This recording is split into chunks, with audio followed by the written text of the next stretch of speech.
Welcome to the Innate Astrology Full Moon Forecast for July of 2022.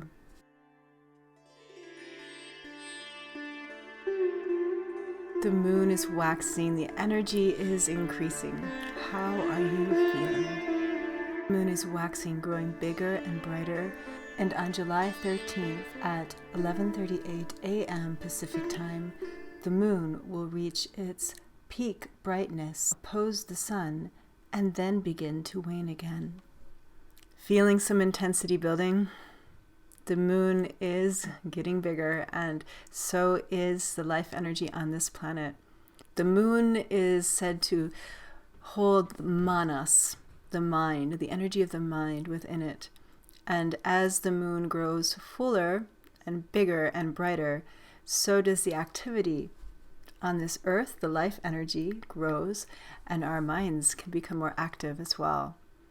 So this is a time when you may be feeling more excitement. Maybe it's harder to sleep, especially for those last days right before the full moon. This full moon particularly has a healing and very enlightening energy to it, especially for the mind, because this is one of the most auspicious full moons of the year. It's Guru Purnima, the full moon of our guides, our teachers, our gurus. The word guru can be dissected to mean ru, the dispeller of darkness. So there is this idea that this full moon in particular has the ability to dispel shadows, dispel ignorance and darkness and confusion in our lives.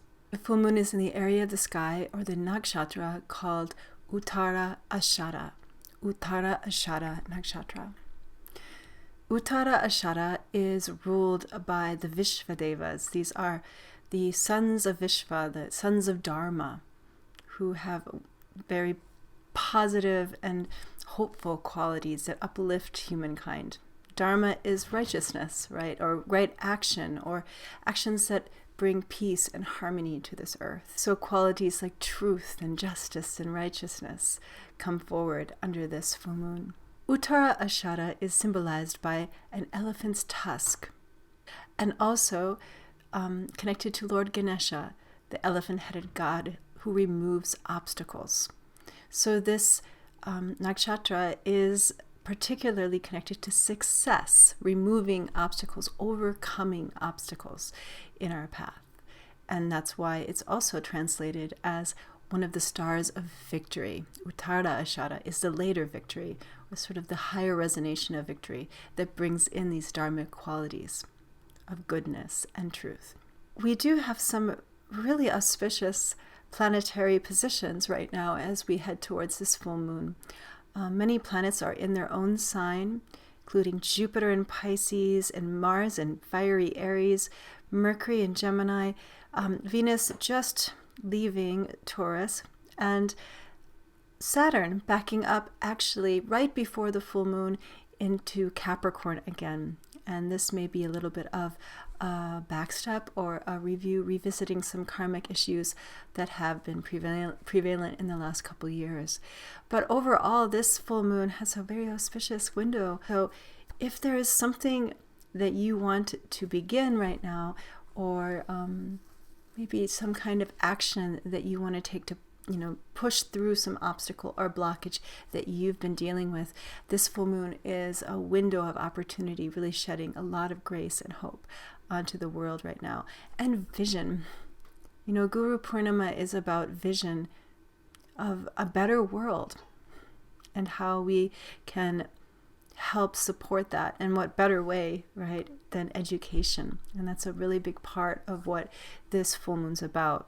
Education is the guidepost. It's the foundation of our future, right? So if you know anyone who works in education, especially teachers out there, this is a time to be expressing your gratitude. So Guru Purnima is actually the tithi, or the lunar day leading up to the moment of the full moon, which is going to be at 11:38 a.m. Pacific time on the 13th. So the day before, July 12th, that evening is also Guru Purnima.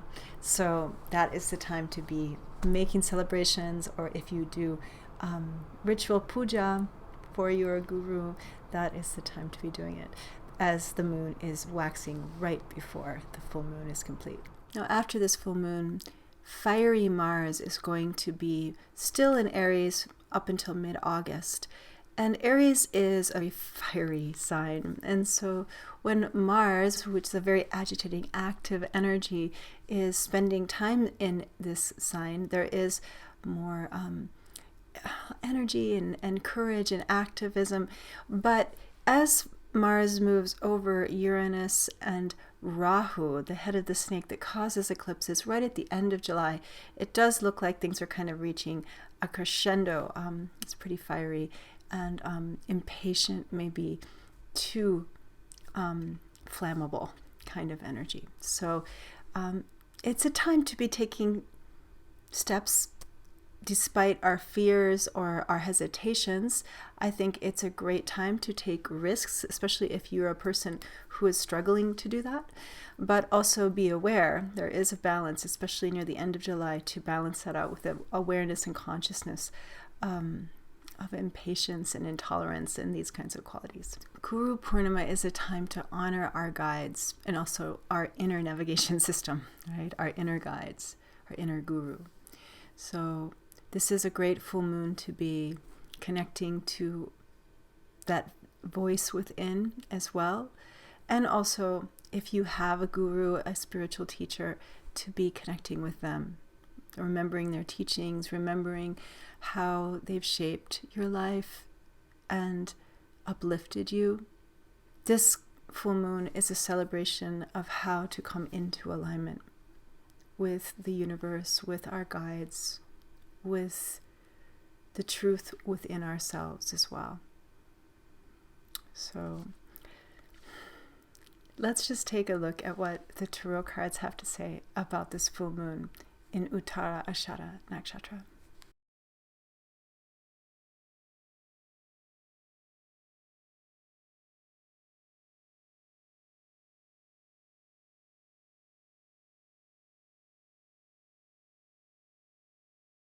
Okay, so the first card that came through is the Judgment card, actually.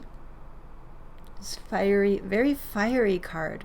The fires of the Judgment Day is kind of the symbolism of this card. It's called the Eon in this deck. But, you know, we are in what it feels like Kali Yuga, right? It feels like things are just coming apart in the environment, in the economy. And something new needs to be born through. In the shadows of this card, you see the silhouette of a child coming forth. Something new is being born. Something is coming forth now.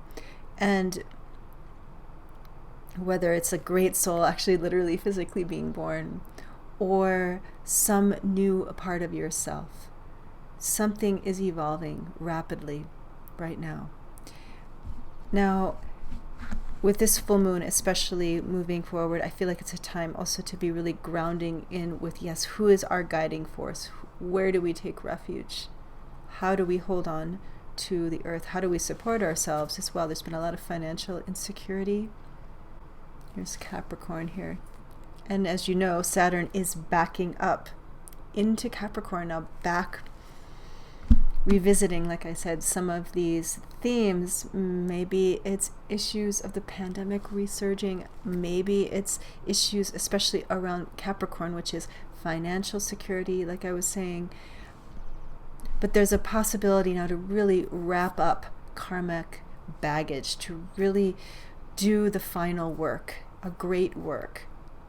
So yeah, this is a powerful time we're in, especially this full moon and the months to come through the rest of the summer. That fire, like I said too, there's more fire here. And we had the fire of the Judgment and then the fire of the Emperor. Empowerment, self-empowerment, that light, that inner guru, the GPS. Where am I going? Who am I? How do I take ownership of my power? How do I take ownership of my path, my dharma. Come back to the land that you stand on, your ancestors, your roots. Come back to the foundation of your learning. Come back to the earth, our true guru. Listen to her. What wisdom comes forth from your connection to the ground, to the core of the earth? Find the fire there, your inner fire, your inner light. It knows the way forward. Find your source. Find your guru. Find the king of your heart, whether it be inner or outer, and call in the power and hope and vision.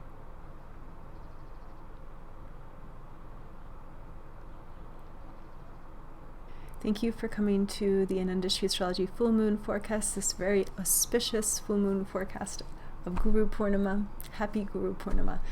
And I do offer one-on-one Vedic astrology readings and tarot readings online. You can book a reading with me. I will leave a link in the description window below.